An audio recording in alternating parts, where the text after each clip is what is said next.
Bismillahirrahmanirrahim and welcome to Easy Way Mathematics with Khalil Ahmad. In this lecture, we discuss about monotonic sequence and infinite series. So first we discuss about what we mean by monotonic sequence. Let us start our lecture with the definition of a monotonic sequence. Here the definition of monotonic sequence is state that a monotonic sequence is a sequence of a number that move in only one direction. एक ऐसी sequence जो एक ही direction में move करेगी, या upward या downwards, या increase या decrease. It means move just only one direction, किसी एक डायरेक्शन में मूव करेगी. हो सकता है वो डायरेक्शन इंक्रीज हो सकता है वो डायरेक्शन डिक्रीज हो. It may be move in increase direction, it may be move in decrease direction. If move in increase direction have a two case. अगर इंक्रीज डायरेक्शन में मूव करेगी तो उसके लिए दो केस बनेंगे. It may be move in increase case. So here is the a show the sequence. So here is the that strictly increase a1 a2 a3 up to a of n. अब जो ये sequence है वो क्या हो रही है, increase हो रही है, इंक्रीज मूव करेगी. तो ये भी हो सकता है. So here is a a in greater than or equal to a1 a2 a3 a4 up to a of n. जो भी आपकी सीक्वेंस है वो क्या हो रही है, अपवर्ड होगी, मूव करेगी, इंक्रीज होगी. हो सकता है इंक्रीज भी हो और उसके सीक्वेंस के क्या हो, बराबर भी हो, तो इसको इंक्रीज कहेंगे. देखिए दो केस बनेंगे ना, तो ये भी हो सकता है कि it must be increase. So it must be increase or equal to.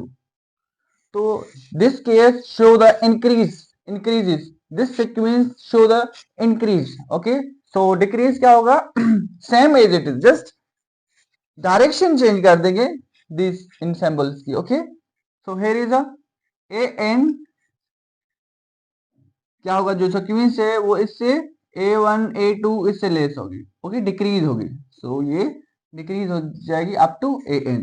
सो ये an क्या होगी, डिक्रीज भी हो सकती है. It may be decrease or equal to its sequence. So here the sequence is up to a of n. सो जो monotonic है वो एक ही डायरेक्शन में मूव करेगी. वो डायरेक्शन क्या होगी, वो इंक्रीज भी हो सकती है और डिक्रीज भी हो सकती है, अपवर्ड भी हो सकती है, डाउनवर्ड्स भी हो सकती है. Upward downward show the increase और decrease. Okay, same as it is. देखिए ना, बढ़ती जाएगी या कम होती जाएगी, इंक्रीज होती जाएगी या फिर डिक्रीज होती जाएगी. अपवर्ड और डाउनवर्ड्स भी कहते हैं, इंक्रीज और डिक्रीज भी कहते हैं. This show the monotonic sequence. और मोनोटोनिक जो इंक्रीज है वो दो केस हो गए. It may be just only increase, it may be increase और equal, it may be just only decrease, it may be decrease और इक्वल. सो ये तो हो गया जो मोनोटोनिक की डेफिनेशन. अब क्वेश्चन हमारे माइंड में ये होता है कि अगर वो सीक्वेंस मोनोटोनिक और बाउंडेड हो जाए तो क्या बनेगा. सेकंड क्वेश्चन कभी कभी ये भी होता है कि अगर जो सीक्वेंस बढ़ती जा रही है या कम होती जा रही है, उसके बाद अनबाउंडेड लगा दें, अनबाउंडेड सीक्वेंस सेकंड लगा दें, तो क्या बनेगा. अब वो देखते हैं. The question is that if the monotonic plus bounded तो क्या होगा, if the monotonic plus unbounded तो क्या बनेगा. अब देख लेते हैं. ये कुछ ये बनेगा, अगर कोई भी सीक्वेंस बढ़ती जा रही है, उसको ऐड कर दिया मैंने किसके साथ, बाउंडेड के साथ. Here is take the example. We have an example is a sequence plus a monotonic. So here is the right only one. One is a monotonics. Okay. So 8 what 8 unbounded. So as we know, 8 bounded. So this sequence is a bounded. अगर monotonic plus bounded को add करेंगे तो ये इन दोनों का addition क्या बनेगा हमारे लिए, ये सीक्वेंस बनेगी, ये होगी आपकी कन्वर्जेंट. ओके, अगर मोनोटोनिक को प्लस कर लेंगे बाउंडेड के साथ, वो कन्वर्जेंट सीक्वेंस में तब्दील हो जाएगी, क्योंकि उसको हमने एक लिमिट दे दी है भाई, बाउंडेड कर दिया है. सो मोनोटोनिक प्लस अनबाउंडेड कर दें तो क्या बनेगा भाई? So here is take the example, if we have a sequence is 1 plus or here is a attachment plus with or negative sign, okay, यहाँ पे नेगेटिव भी दे सकते हैं, नो इश्यू, प्लस भी दे सकते हैं। तो इस प्लस का ये मतलब नहीं कि just only put the positive sign, okay, just put only plus sign, so it may be a negative. तो यहाँ पे नेगेटिव भी दे सकते हैं, 1 minus 1 upon 2, so this sequence show the bounded and 1 show the monotonic।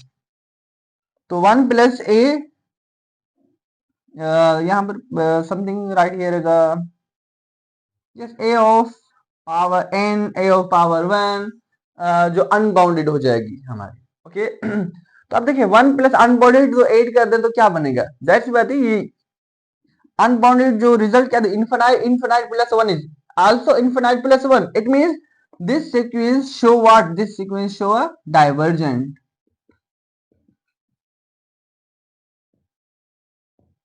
Okay, here is a divergent sequence बनेगी। तो हमने इसमें ये देखा कि मोनोटोनिक क्या होती है, वो एक ही डायरेक्शन में मूव करती रहेगी। एक ऐसी सीक्वेंस जो एक ही डायरेक्शन मूव करेगी तो वो जो है इंक्रीज भी हो सकती है और डिक्रीज भी हो सकती है। अगर इंक्रीज होगी उसके लिए दो केस बनेंगे। Number 1, may be increase may be greater or equal, okay. So decrease होगी तो उसके लिए भी दो केस बनेंगे, it may be greater, it may be greater or तो इक्वल। तो उसके लिए भी हमने देख लिया दिस केसेस।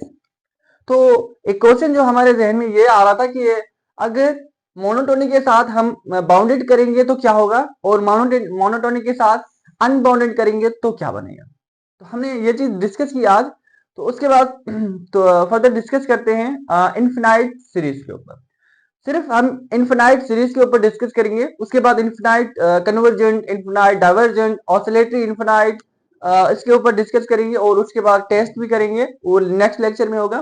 सिर्फ इस लेक्चर में ये करेंगे कि इनफिनाइट सीरीज है क्या, okay, just definition how to generate a infinite series, okay. So let we start our new topics, infinite series. So now try to understand the infinite series. So here the infinite series state that in infinite series is a sum of infinitely many terms of a sequence. Actually जो series है ना उसका ये मतलब है कि जो sequence है इनफिनाइट सीक्वेंस जो उनका सम इनफिनाइट सीरीज कहलाता है। अगर हम अलग से इन सीरीज की डेफिनेशन लेके देखें तो सीरीज की डेफिनेशन ये कहती है कि जो सीक्वेंस है उनका सम सीरीज हो जाता है।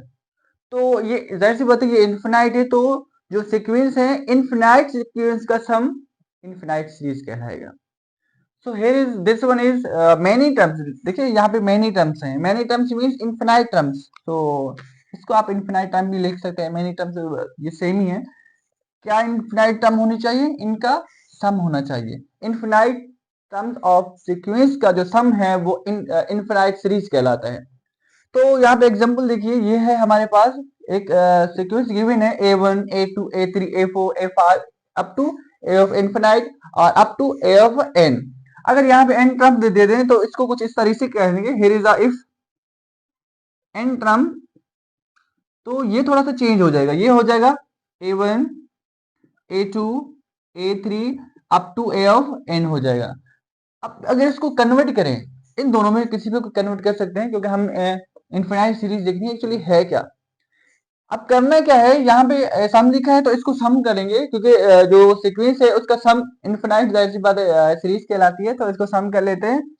तो इसको क्या कहेंगे, nth टर्म कहेंगे, ये है इनफिनाइट टर्म्स कहेंगे। तो यहाँ हम इनफिनाइट टर्म्स का सम ही कर लेते हैं। So here is a1 plus a2 plus a3 plus a4 up to plus a of infinite or here is only just infinite. अगर इनफिनाइट टर्म्स को हम प्लस करेंगे तो उसकी जो लास्ट लिमिट है हमारी क्या हो जाएगी, इनफिनाइट हो जाएगी ना। तो लास्ट टर्म हमारी इनफिनाइट हो जाएगी। तो ये भी कह सकते हैं इसको एक नाम दे देते हैं, ठीक है। So here is a of n show the series, okay, or sequence a of 1 plus a of 2 plus a of 4 3 plus a of 4 up to plus A of infinite. Okay, so here is up to A of infinite हो जाएगा आपका। अब अगर हम इसको summation में लिखेंगे तो उसको इस तरीके से लिखेंगे, हम कहेंगे जो हमारी ये सीरीज है ए ऑफ एन, तो वो इन्फिनाइट से जा रही है, तो उसकी जो लिमिट है 1 से स्टार्ट हो रही है। Here is an start from 1 up to infinite. तो ये चीज तो है, लेकिन हमारे सीरीज का नाम क्या है? हम कहेंगे हमारी जो सीरीज का नाम है ना वो है ए ऑफ एन। तो ये आपकी जो क्या कहलाएगी, ये आपकी इन्फिनाइट सीरीज कहलाएगी। इन्फिनाइट मैनी सीरीज भी कह सकते हैं, this is our infinite series. तो लास्ट लेक्चर में हम ये देखेंगे कि इसकी जो कन्वर्जेंट सीरीज होती है, डाइवर्जेंट ऑसिलेटरी सीरीज होती है, और उसका जो टेस्ट होते हैं वो किस तरीके से टेस्ट करें। इस लेक्चर में सिर्फ ये देखा कि आपकी जो इन्फिनाइट सीरीज है वो किस तरीके से जनरेट होती है। तो हमने आज ये सीखा कि जो इन्फिनाइट सीरीज है वो many infinite terms of sequence का सम होता है, उसको आप इन्फिनाइट सीरीज कहते हैं।